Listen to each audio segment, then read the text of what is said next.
आपके जो सियासी राब्ते हैं होना तो ये चाहिए था कि सियासी हिद्दत इससे ज़रा कम हो जाती, पीटीआई के लिए आसानी हो जाती, लेकिन लग रहा है कि पीटीआई के अंदर ही सियासी हिद्दत बढ़ना शुरू हो गई है इन मुलाकात से। नहीं, पीटीआई के अंदर तो खैर पीटीआई तो देखिए सच एग्जिस्ट नहीं करती।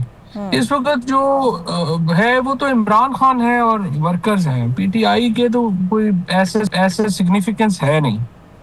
तो इस वक्त जो मामला है वो यही है कि हमने तो कोशिश यही करनी है कि कैसे ये जो मामलात हैं इनको हम क्या कर सकते हैं कि इससे एक जो सियासी ओवरऑल जो सिचुएशन बनी हुई है उसको कैसे हम बेहतर कर सकते हैं और कैसे हम इमरान खान को रिलीफ दिला सकते हैं। तो इसके लिए हमारी कोशिशें जो है वो जारी रहेंगी।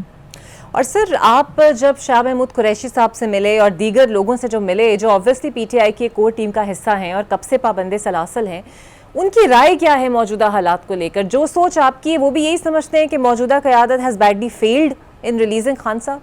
एक ना देखिए, पहली बात तो ये है कि उनकी जो सोच है उन्होंने अपने एक लेटर में जो अब से मैं ख्याल 1.5 महीना पहले उन्होंने रिलीज किया था उसमें उन्होंने दे दी थी। आई थिंक प्रोबेबली अगस्त के एंड में दिया था या सितंबर के शुरू में, जिसमें आपको मालूम है कि उन्होंने बड़ी तफसील से ये बात लिखी थी कि वो क्या चाहते हैं। और वो एंगेजमेंट चाहते हैं, वो मुज़ाकरात चाहते हैं, वो चाहते हैं कि पाकिस्तान के अंदर जो टेम्परेचर है वो नीचे आए। और इसी मकसद के लिए ही वो जो है वो आगे जाना चाहते हैं। और हमारा भी मकसद यही है कि किस तरीके से हम ये जो मामलात हैं उनको एक पाकिस्तान के अंदर एक ज़रा वापस जो है पटड़ी पे आए। ज़रा एक इमेजिन आप करिए ना कि अगले आप 60 दिनों का ज़रा सिनेरियो आप इमेजिन करें कि अगर फॉर एग्जांपल वो हुकूमत की और पीटीआई की एंगेजमेंट नहीं होती तो क्या होगा। तो सुहेल आफरीदी हैं, वो कोशिश करेंगे कि वो एक जुलूस लेके या लॉन्ग मार्च लेके इस्लामाबाद आए। ये भी मुमकिन है खान साहब नेशनल असेंबली से रिजाइन करें। फेडरल गवर्नमेंट जो है वो कोशिश करेगी कि किसी तरीके से इनको रोका जाए और वो उसके लिए अपनी जो है वो पूरी ताकत लगाएंगे। और उस ताकत के नतीजे में जो है वो पाकिस्तान तहरीक इंसाफ का भी बहुत नुकसान होगा, लेकिन पाकिस्तान का बहुत नुकसान होगा।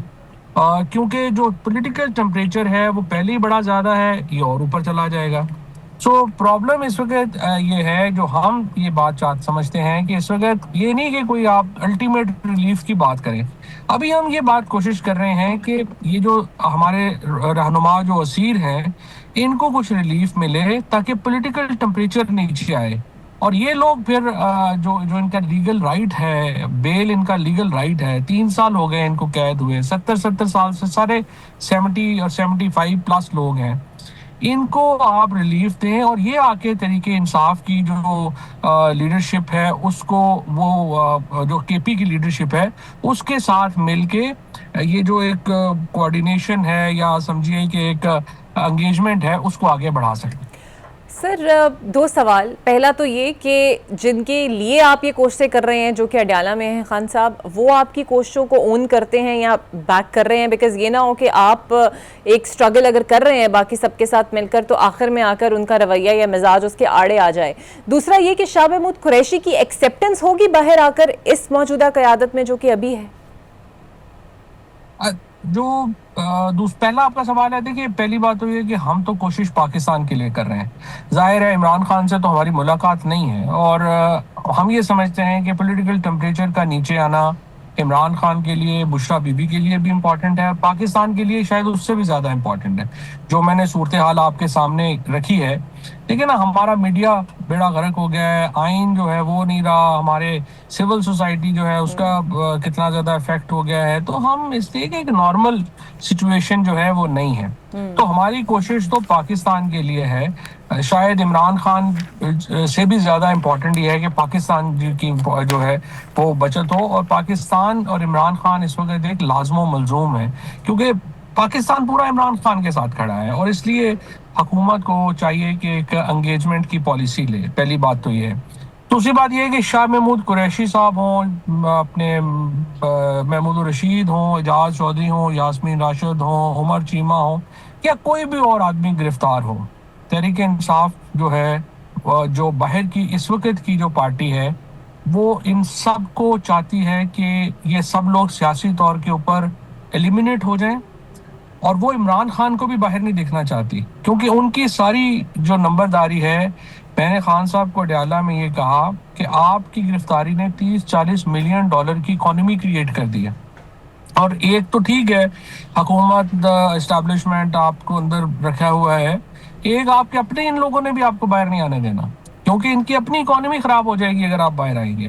तो शाह महमूद कुरैशी साहब की एक्सेप्टेंस मौजूदा जो लीडरशिप है उसके होते हुए नहीं है। उनको इमरान खान के साथ मिलके एक नई लीडरशिप की बुनियाद रखनी पड़ेगी। इसीलिए जो हमारा फार्मूला है वो प्लस इमरान खान और माइनस मौजूदा जो लीडरशिप है उसके ऊपर मुश्तमिल है। सर तो फिर ये तो ग्रुप विद इन ही बन जाएगा, जिस तरह वो कह भी रहे हैं पीटीआई के रहनुमा के, प्रॉबेबली आप एक नया ग्रुप पीटीआई के अंदर से इमर्ज करने की कोशिश कर रहे हैं। दूसरा ये कि अगर ये अमल कामयाब हो जाता है सपोजली और एक्सेप्ट हो जाता है, तो फिर रिहाई की गारंटी कौन देगा, इसकी ज़मानत कौन देगा? कोई रियासती इदारे से इस मुफाहमती मिशन में हिस्सा लेंगे आपके साथ? ये तो देखो ना, ये तो बड़ी बात की बात है। क्या होगा, अल्टीमेट रिजल्ट क्या होगा, आएंगे नहीं, वो अभी ये हमारा मैंडेट भी नहीं है, हमारा काम भी नहीं है।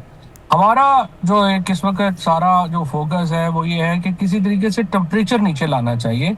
और टेम्परेचर नीचे लाने के लिए हम समझते हैं कि नून लीग से, पीपल्स पार्टी से और जो पीटीआई की लीडरशिप जो जेलों में है, ये वो तीन फरीक हैं हमारे ख्याल में कि जो, और फिर चौथा फरीक ऑब्वियसली एस्टैब्लिशमेंट है। ये चार प्लेयर्स हैं लूडो के इस खेल में, ये चार प्लेयर्स हैं, और हम ये चाहते हैं कि चारों जो हैं वो बाजी बराबर की खेल दें, हार जरूरी नहीं कि एक जीते। और आपकी अगर ये जो एफर्ट है, ये लोग अगर फॉर एग्जांपल इंस्टेंस आपकी कोशिशों के सिलसिले में कुछ इन्हें मार्जिन मिलता है, कुछ स्पेस मिलती है, तो जो केपी के अंदर सुहेल आफरीदी साहब मज़ामत का इस्तारा बन के बैठे हैं, आपको लगता है वो इनके साथ कोलैबोरेट करेंगे? ये तो सुहेल आफरीदी जो है वो तो इस्तेहकाम का इस्तेआरा भी तो बन सकता है ना। सुहेल आफरीदी ने अभी तक जो बातें देखिए, तमाम, to be fair with Suhail Afridi, आपने उसके साथ जो है जो बनने से पहले आपने जो जो बातें की उसके बारे में कतई नज़र उसने आके एंगेजमेंट की बात की, उसने डायलॉग की बात की, अब उसने ऑल पार्टीज कॉन्फ्रेंस बुलाई है। तो देखिए वो सुहेल आफरीदी भी एक एक्चुअली मुफाहमत की कोशिश कर रहा है, बातचीत की कोशिश कर रहा है, जिसमें मुझे लगता है कि उसको इनकरेज करना चाहिए। बिल्कुल सही। और सर आपकी नज़र में एक पर्सनल राय मैं आपसे जानना चाहती हूँ, फवाद चौधरी हो गए, इमरान इस्माइल हो गए, महमूद मौलवी की वापसी से तहरीक इंसाफ को क्या फ़ायदा होगा? चले खान साहब के लिए तो आप ये कर रहे हैं because you think it's better for Pakistan, but आपके जाने से खला क्या पैदा हुआ और आपकी वजह से क्या फ़ायदा हो सकता है पीटीआई को? हमारे जाने से तो पार्टी बैठ गई ना, काडर ही खत्म हो गया। इमरान खान थे और ये सारे लोग थे ना, असद उमर, परवेज खटक, शाह महमूद कुरैशी, हमाद अजहर, मैं, ये लोग ही हम लोग पीटीआई थे ना, तो काडर खत्म हो गया। काडर के बगैर तो पार्टीज नहीं होती। आप देखें ना, आपको एक इतनी बड़ी जो नेशनल पार्टी है उसको लीडर ऑफ अपोजिशन एक कौम परस्त रहनुमा को बनाना पड़ रहा है, एक सेक्रेटेरियन पार्टी के जो है वो आप सरबराह बना रहे हैं। पाकिस्तान का नुकसान है ना। ये जो अचकजई साहब है या नासिर अब्बास साहब है, मेरा बहुत एहतराम है, मेरा बहुत मोहब्बत का ताल्लुक है, लेकिन देखो ना, पॉलिटिक्स वाइज अगर आप देखो तो ये बड़ा पाकिस्तान के लिए नुकसान है और अलमिया है कि हम इतनी बड़ी पार्टी जो है उसको इधर हम जो है वो दे दें। And you think Maulana would be a helping hand in your situation? Because फिलहाल वो हुकूमत से नाला भी हैं, पीटीआई उनके हाथ आती नहीं है, और मौलाना शायद आपकी बात मान लें। मौलाना तो बड़े पहले भी जो है वो तैयार थे, वो अपोजिशन अलायंस को हेड करना चाहते हैं। अब भी देखिए, अगर लॉन्ग टर्म में अगर खान साहब जो हैं वो मेरे फार्मूले पे आते तो अब तक हमने ये एक बड़ा अपोजिशन अलायंस बना देना था और हमारी बातचीत भी हो चुकी होती। Pakistan would have been much better. Unfortunately अगर अगस्त में अगर खान साहब मुझे जिम्मेदारी दे देते ये अलायंस बनाने की, पाकिस्तान आज बहुत बेहतर हालात में होता। सर ऐसा तो नहीं है कि बैरिस्टर सैफ की जगह आपका नाम भी लिस्ट में आएगा और आपकी भी मुलाकात जल्द मुतवक्की हो जाएगी खान साहब से? उम्मीद है हो जाएगी, इंशाल्लाह हो जाएगी, खान साहब से भी हो जाएगी। और आई थिंक देखिए ये तो डिपेंड करता है फ्रेंकली कि जो हुकूमत है, एस्टैब्लिशमेंट है, वो एंगेजमेंट में इंटरेस्टेड है या नहीं है। अगर वो नहीं इंटरेस्टेड तो देखो फिर तो कुछ नहीं हो सकता, फिर तो वही हम घर में बैठे हुए हैं, घर में बैठे रहेंगे, देखेंगे आगे और क्या अब होता है। तक की सूरत हाल और मौसम का जायजा लेने के बाद आपको कुछ आसार नजर आ रहे हैं उसके इंटरेस्टेड होने के? ये देखिए ना, वो मुलाकात की इजाजत तो दी ना उन्होंने, मुलाकात की इजाजत दी, शाह साहब से मिले, उनसे मिले, तो पॉजिटिव साइंस तो हैं। तो अब लेट्स होप कि इसके ऊपर मजीद बिल्ड कर किया जा सके, क्या इसको हम आगे कैसे बढ़ाते हैं, लेट्स सी। बिल्कुल सही, बहुत शुक्रिया आपका फवाद चौधरी साहब, सीनियर सियासतदान मेरे साथ। देखते हैं इनकी कोशिशों से वाकई क्या बानी पीटीआई को कोई फ़ायदा हो सकता है, और स्पेशली शाह महमूद कुरैशी और यास्मीन राशिद को, जिनको अभी तक जमानत भी नहीं मिली। ब्रेक लेते हैं, ब्रेक के बाद आपसे मिलते हैं।